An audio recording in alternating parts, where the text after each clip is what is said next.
the right time though for India to unlock is the question.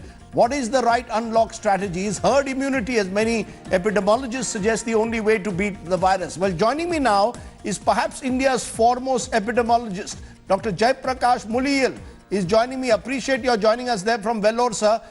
As the former principal of Christian Medical College, Vellore, many states are opening up, Dr. Muliyil. Is this the right time to unlock, as the centre now is calling it?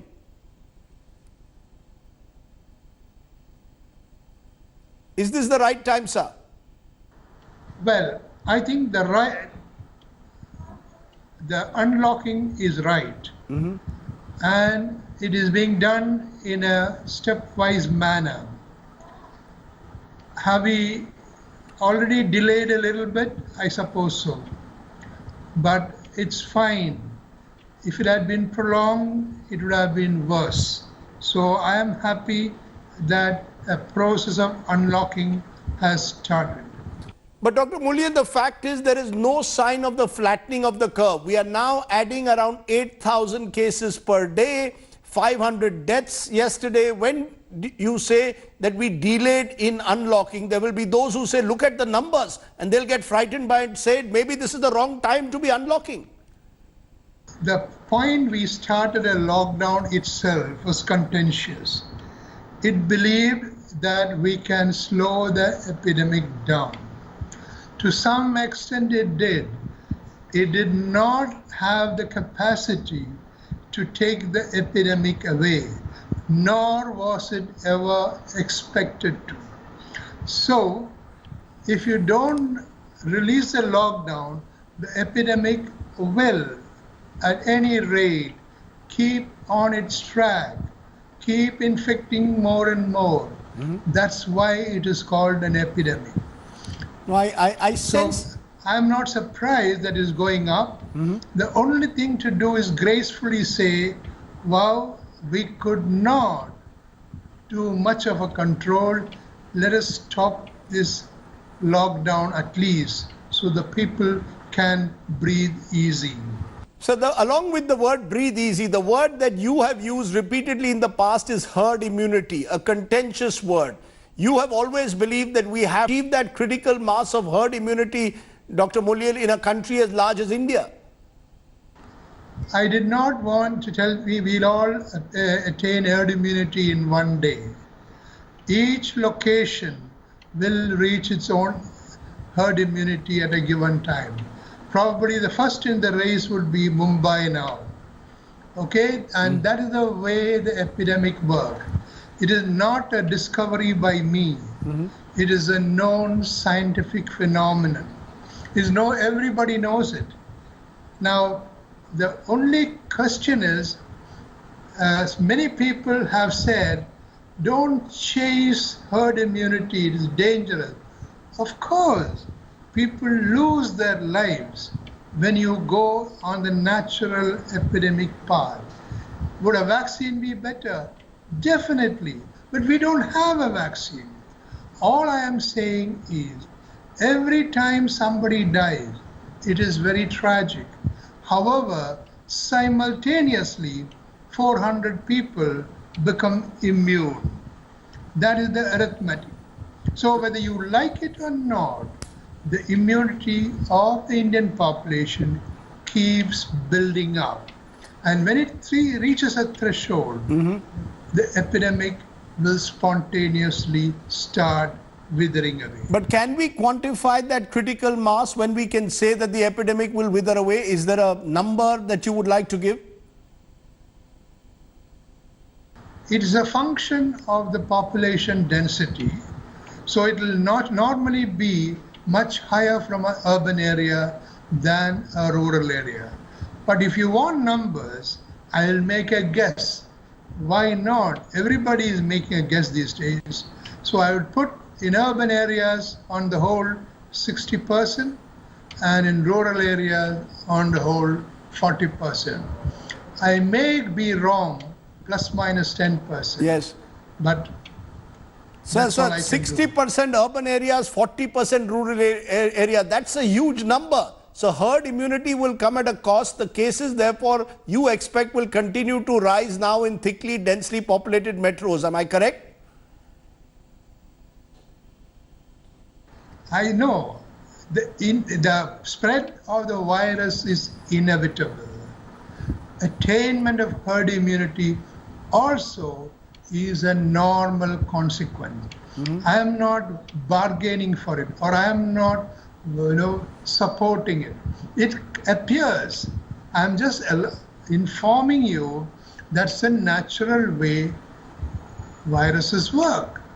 They kill some, induce a large amount of immunity, and at one point in time, it stops.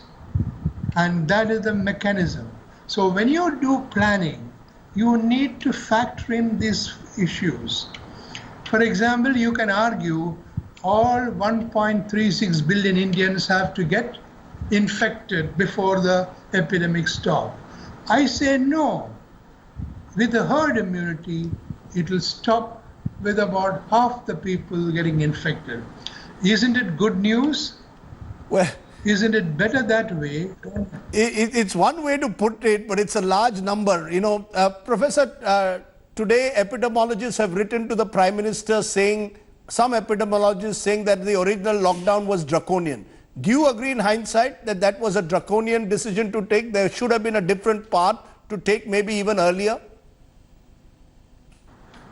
Let me tell you something. From the beginning, I have stated that this particular move, that is a complete lockdown, is not suitable for India. A developed country, let's say New Zealand or Europe, they can afford it, not our population. It is quite a punishment to majority of our people. So I was hoping that this particular measure would never have been taken.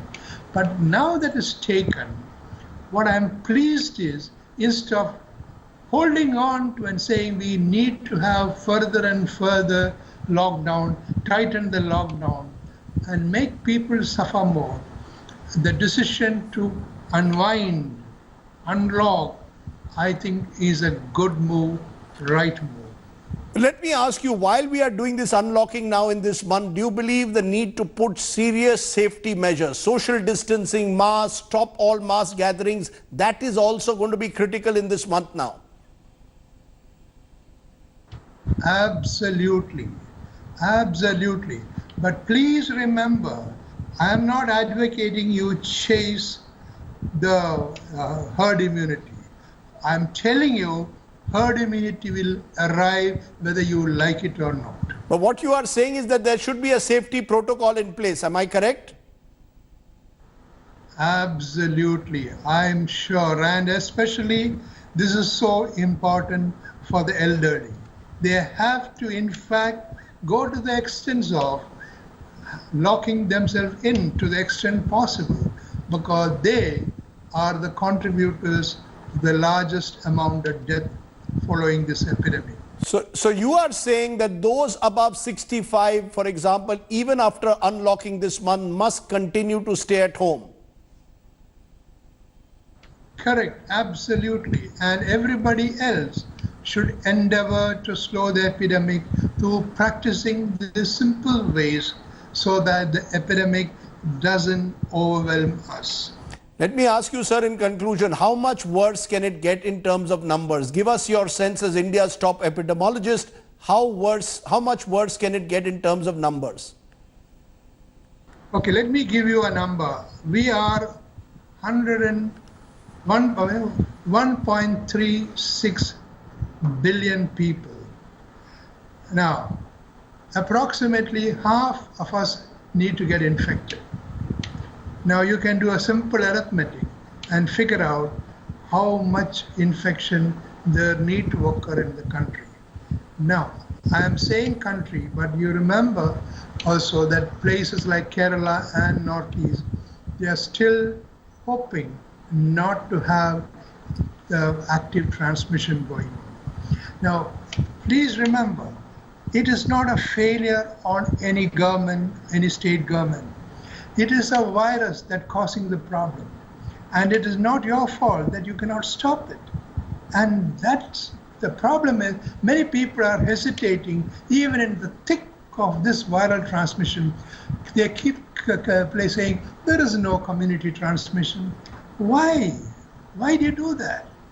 Accept it and say, okay, we will provide the health care that is necessary for them and save lives. So the game is to be frank, honest, and don't pretend to say we are going to get rid of the virus. Nobody is going to get rid of the virus from most parts of India. If Kerala succeed, great. They worked hard for it. The rest of the country, most of the country, has too far gone into the business to cause an elimination of the virus. So you are telling me something very important today. You are saying, let's get real. We have entered community transmission. Don't run away from the fact that we are in community transmission. You said it. You said it. I'll support you fully.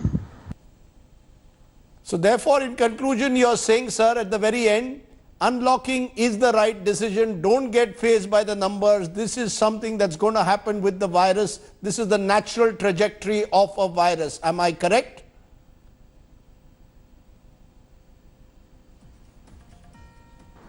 Brilliantly done, sir. Brilliantly done. Okay, let's leave it there. That's what you're saying. Therefore, thanks very much, Dr. Muliyil, for joining us, giving us a sense that don't get fazed by the numbers. This is the natural trajectory of the virus. Unlocking is critical now to, in a way, allow, some would say, an element of herd immunity to take its natural course. Thanks very much for joining me. Hi everyone, Preeti Chaudhary here. Hope you like this video. For latest news and analysis, like and subscribe to the India Today YouTube channel. And don't forget to press the bell icon to stay updated. Thank you for watching.